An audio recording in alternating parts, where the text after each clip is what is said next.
Ethical non-monogamy has been on the rise in the sense that you are seeing it probably come across your social media pages. And the benefit of that is that the more visibility, there's more understanding. However, people perceive these type of relationship as a permission to cheat, that they're commitment phobes, or that they are just in it for the sex. And that could be the furthest thing from the truth. I am Dr. Sheena Glover, and I'm a clinical psychologist. And this video is going to describe and define what is ethical non monogamy, common misconceptions about ethical non monogamy, what ethical non monogamy is designed to do, and what it's not supposed to be doing, and maybe even ground the framework of how to think about ethical non monogamy. I am Dr. Sheena Glover. I'm a couple psychologist with my own private practice. And if this kind of conversation is helpful to you, go ahead and subscribe to this channel and turn on your notifications. I post weekly videos about relationship intimacy and navigating non traditional dynamics with nuance and depth that you usually don't see on social media. There are a lot of words and a lot of definitions, and I want to break it down. So, we're going to start with monogamy. It is typically two people together, it's an exclusive romantic sexual agreement. Non monogamy is an umbrella term that defines anything outside of monogamy. Ethical non monogamy just means that each partner in the relationship has consented to being a part of a relationship that has multiple partners. It not only that, it highlights transparency and agreements. Open relationship is typically you have your primary relationship with an agreement of sexual openness with others, but it varies per relationship. Swinging is partner couples who are wanting to explore in different sexual experiences. However, their relationship is the primary. Polyamory is relationships with other people with the understanding that you can love multiple people. And relationship anarchy prioritizes autonomy. And they reject any hierarchical relationship like primary and secondary relationships. These terms can get really confusing because a lot of people use them interchangeably, but there are a lot of nuances within these definitions. One thing that is certain is that ethical non monogamy is not just one thing, it's a constellation of a variety of experiences, and that each relationship gets to define their relationship. I don't, as well as anybody else, can't go in and say, well, this is the type of relationship that you're allowed or not allowed, or this is how it should be or how it shouldn't be.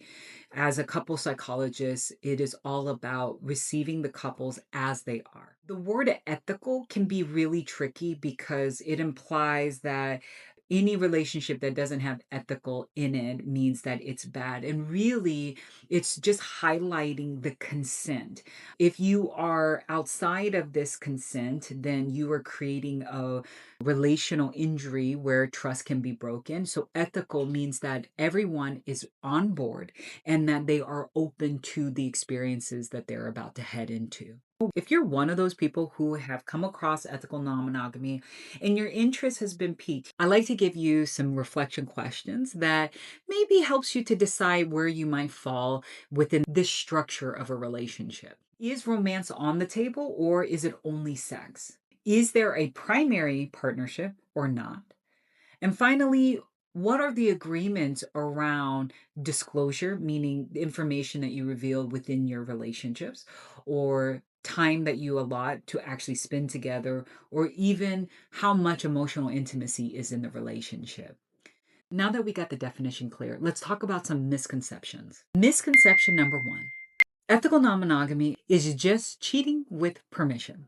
Here's the thing about cheating: the word cheating in and of itself is a betrayal. And one person is making the decision for both people. Whereas ethical non monogamy, everybody is in the know. There isn't a single person who is being deceived or betrayed because everyone is walking in with eyes wide open. Misconception number two is that ethical non monogamy means no commitment And that is absolutely untrue because there is a lot of commitment. Because in order to structure a non monogamous relationship, there are so many agreements that everyone has to commit to seeing it through in order to keep the health of the relationship.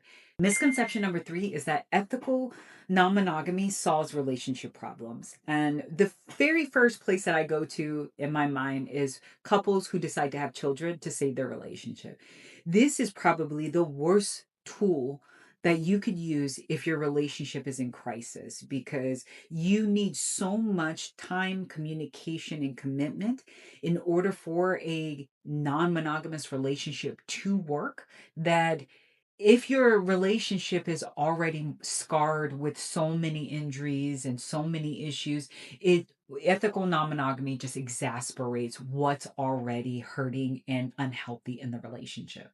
Misconception number four is that ethical non-monogamy is for those who are hypersexual or emotionally detached. And I think it's because there's multiple partners. And so people who don't think deeper than that will only see it for sex. And it's not. A lot of people want to expand their understanding about what it means to show up in a relationship.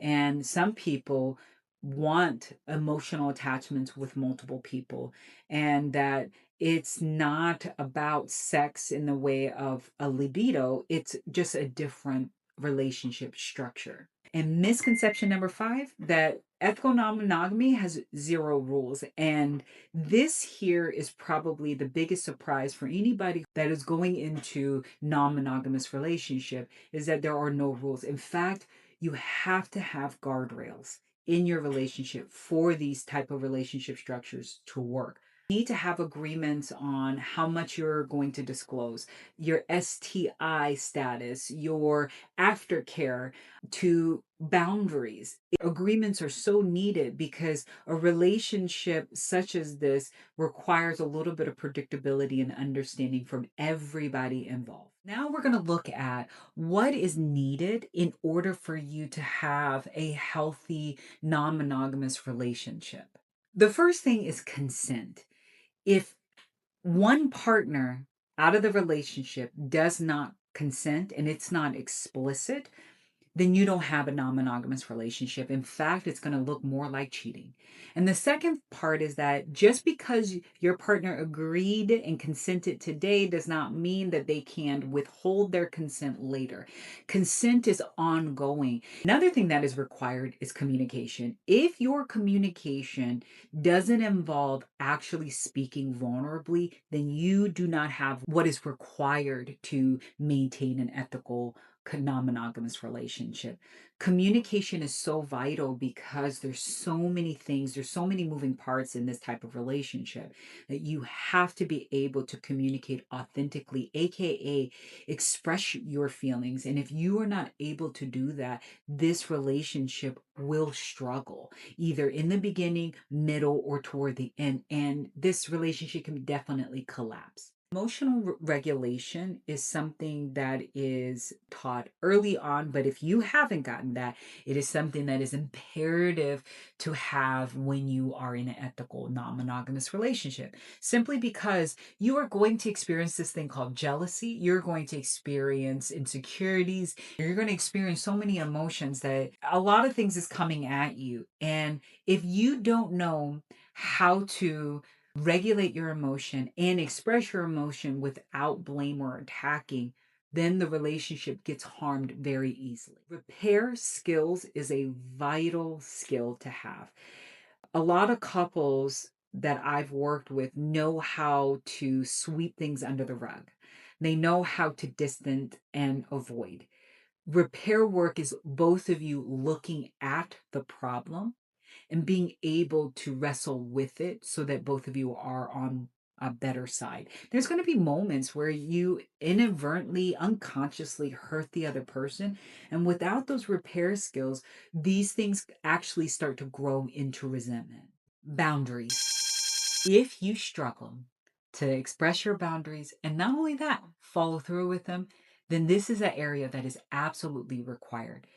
There is so much that is happening, so many people involved in this. Just 2 other people is more than enough to feel overwhelmed. So if you don't have boundaries, if you don't know how to exercise them, how to reinforce them, then the trouble in paradise is going to happen a lot sooner.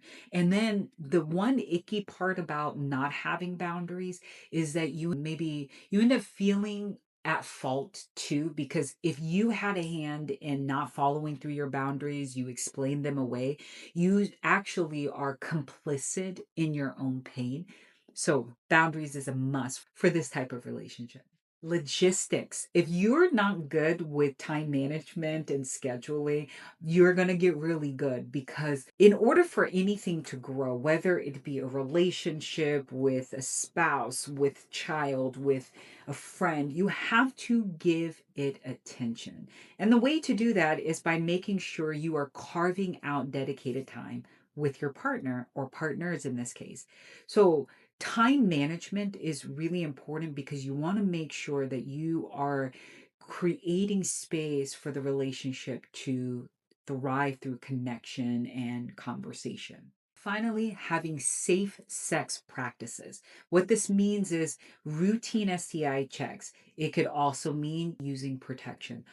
Having very candid conversation about sex is as it pertains to your safety, what isn't allowed, is so vital, because sexual intimacy is another arena that can complicate a relationship. Here are some beginner mistakes that couples get into that unfortunately gives this whole ethical non-monogamy a bad rep, because when done well, you end up feeling very nourished and loved and connected. But when done with these mistakes, it collapses and then the relationship may be irreparably harmed. Do not go and open up your relationship when you are in distress and you are looking to have this relationship fixed by other people. In fact, a lot of the times when you open up the relationship, when you're in distress, we end up pouring in, sometimes even more, into the new person and completely abandon the original relationship. Ethical non monogamy is not a solution to healing pain. It is an extension of how you express and how you experience relationship, but it is not the antidote for pain. Sometimes you might fall for someone that might actually influence you to want to open up the relationship because you like someone, you don't want to, quote unquote, cheat. And so you might go to your partner and ask them to open up. This is also maybe not the most helpful approach. And that's because this type of relationship or this approach means that you're not necessarily opening the door of what it means to be in an ethical non-monogamous relationship. In fact, maybe there's just this agenda to arrive at maybe satiating a sexual curiosity. So if you're going to involve your partner, both of you actually have to define what non-monogamy means to both of you. How does that get expressed and explored? It can't be with an agenda of having sexual experience with one person in mind. That can absolutely narrow your view. You are bound to experience insecurity in the relationship, especially when you see your partner experience someone new with such vivaciousness and excitement, and you will get insecure. In those moments, it is not okay to go into control. Controlling the other person is one, it's unsuccessful because you can't control another human being. You can control yourself, but you cannot control another person. And what it does is it creates a relationship dynamic that creates stuckness, and we don't want to get into an unhealthy pattern where you are demanding that one partner can't do something. It is not about the other person. It's about your comfortability. If you don't want to participate, that's one thing. But to insist on another partner and controlling them, that creates a really toxic, or can create a toxic dynamic. As you can tell, there is going to be a lot of discomfort in the beginning and excitement mixed in with that. And that doesn't mean you're failing, it just means that every time you come to an uncomfortable moment, it is an invitation to edit it, to renegotiate, to be able to process what's going on either within myself or within the dynamics that I have with my partner to be able to explore what to do next. So, here are some really great questions that I recommend that you ask yourself and your partner. Noodle with this. If you're not asking yourself these questions, then it actually limits your ability to really figure out what kind of relationship structure you're looking for. So, the first one is, why are you looking for ethical non monogamy?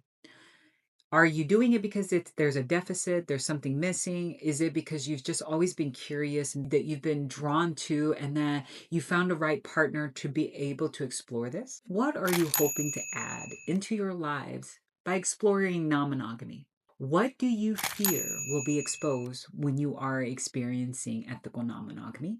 Does my partner and I have the repair skills to be able to deal with hard times? And can we say no to each other without punishment? So, when you and your partner are noodling with these questions, you want to sit down and start, and even pen to paper, whiteboard it if you need to, and actually think about it from the place of value. What does honesty, care, consent, autonomy, and stability? What does all these words actually mean? What does it look like concretely in your relationship? How do you know you're practicing them? If you want to go more in depth about non-monogamous relationship, I highly recommend Jessica Fern's book, Polysecure and Polywise, so that you can learn more about different relationship structure.